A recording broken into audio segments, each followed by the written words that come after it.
An erupting volcano led to the invention of stone wool insulation a century and a half ago. It was observed that volcanic lava could be whipped into woolly tufts by prevailing winds. Soon, this was being replicated in factories to produce stone wool for insulation. Shaped into bats, stone wool insulation can be tucked snugly between the studs of a framed wall. It acts as both a thermal and acoustic insulator. Here's the soundproofing proof.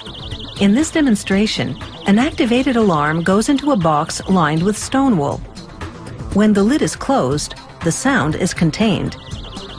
When it's lifted again, the annoying sound is back. They make stone wool from basalt rock and slag recycled from the steel industry. The process is fueled by coke, which is a form of coal. Basalt rock is solidified lava formed when rock melts underground and then quickly cools. After the rock has been partially crushed at the quarry, a loader scoops it onto a screen to separate the bigger pieces from the fine particles. The particles will be processed into briquettes, which can be used in the production of stone wool, along with the bigger pieces of rock. The rock and briquettes, along with the steel slag, melt into lava in a furnace. Temperatures reach 1500 degrees Celsius, as hot as a volcano. A spinning machine whips the lava into thin strands of stone wool in a process that's like making cotton candy. The strands form tufts, and a little binding solution holds them together. A spray of oil adds water repellents. Now a fleecy web, the stone wool rides a conveyor to the factory's upper level, where it spills into a huge pendulum device. The pendulum swings to and fro to layer the stone wool in a zigzag pattern. The number of layers varies, depending on the kind of insulation being made. The now layered stone wool travels between rollers, which compress it substantially, adding density to the wool. Automated pushers tuck in the pack on each side as the wool enters a long oven. The heat cures the binder applied earlier, allowing the compressed fibers to hold their shape.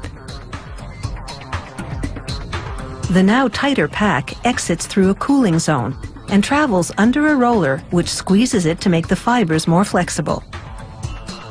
Circular blades then slice the moving mass of stone wool lengthwise.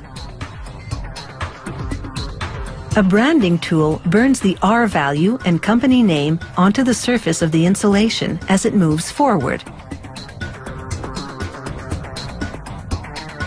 Robotic arms swing back and forth to slice the insulation to its final dimensions. Instead of sharp steel blades, these robots use high-pressure water jets to make their cuts. The jets do a precise job without generating dust or waste. And the stone wool doesn't absorb the water from the jets. The sheer density of the wool makes it moisture-resistant, along with the oil added to the fibers during spinning.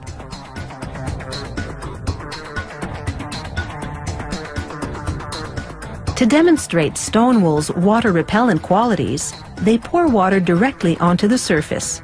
There's no absorption. The water just runs off.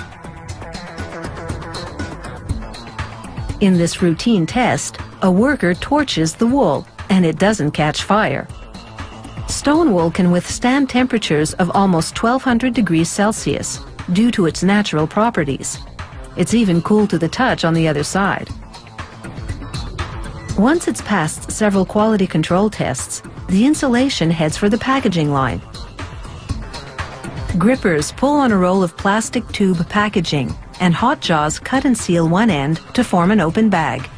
Mechanical fingers hold the other end open as machinery slides it over a metal spout. A compressed stack of insulation is pushed into the spout. The spout expands, and the insulation is released into the bag. The spout then retracts, and the process is repeated. Machinery heat seals the open end. From a pile of basalt rock and recycled steel slag to a bag full of insulation, it's been a wild and woolly ride.